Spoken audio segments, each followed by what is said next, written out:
মুসা আলাইহিস সালাম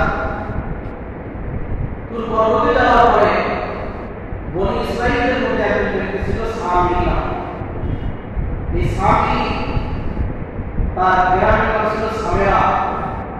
তার কওমের লোকেরা, তার বংশের লোকেরা গরুর পূজা করত।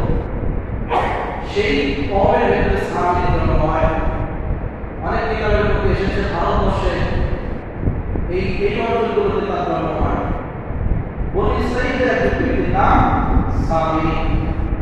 এই সামি বনি ইসরাঈলের মহিলাদের সর্বগুলো একত্রিত করে সে একটা বাসন তৈরি করল, একটা অবয়ব তৈরি করল বাসনের মতো করে, ভেতরে ফাঁকা। সে কি করল? বাসন তৈরি করে ওই যে জিবরিল আমিন পৃথিবীতে এসেছিলেন কোন সময়, যখন মুসা আলাইহিস সালাম তার বাহিনীকে নিয়ে বিশাল বড় সমুদ্র পার হয়ে গেলেন, ফেরাউনের বাহিনী তার অনুসারীরা যখন ওই নদীর মাঝামাঝি চলে গেল, আল্লাহর ওয়াদায় সমস্ত রাস্তা নিষ্মিষ হয়ে গেল, তারা সমুদ্রের পানির মধ্যে ডুবে মারা গেল। ওই সময় ওই দিন তাফসীরের কিতাবের মধ্যে এসেছে জিবরিল আমিন ফেরেশতা আল্লাহর ওয়াদায় ঘোড়ার মধ্যে সওয়ার হয়ে তিনি সেই সময় সেখানে অবস্থান করতেছিলেন। সুবহানাল্লাহ। সামি বলে যে আমি ওই সময় দেখতে পাই জিবরিল আমিনকে, অন্যরা দেখতে পাইনি।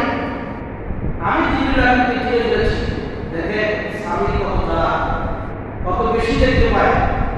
সে বলে আমি দেখতে পেয়েছিলাম সেদিন জিবরিল আমিন ফেরেশতা ঘোড়ার মধ্যে সওয়ার হয়ে এসেছিলেন, সেখানে অবস্থান করতেছিলেন। যেদিন মুসা আলাইহিস সালাম তার বাহিনীকে নিয়ে পার হয়ে যান আর ফেরাউন ঠাকুরকে সেখানে মৃত্যুবরণ করে তার বাহিনীকে, সেইটা আমি তাকে দেখি ঘোড়ার মধ্যে সওয়ার হয়ে অবস্থান করছেন। আমি দেখতে পেলাম ওই ঘোড়ার পা ফুল যে মাটিতে পড়ে সেই মাটির নিচে সাথে সাথে সবুজ ঘাস গজিয়ে যায়। সুবহানাল্লাহ, আল্লাহু আকবার।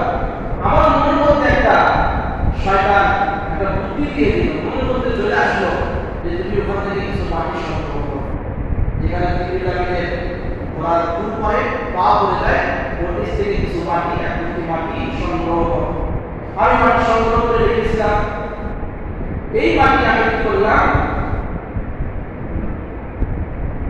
ওই যে স্বর্ণ দিয়ে একটা বাসন তৈরি করলো, ওই বাসনের ভেতরে আমি বিক্রি করলাম। যখন এই মাটিটা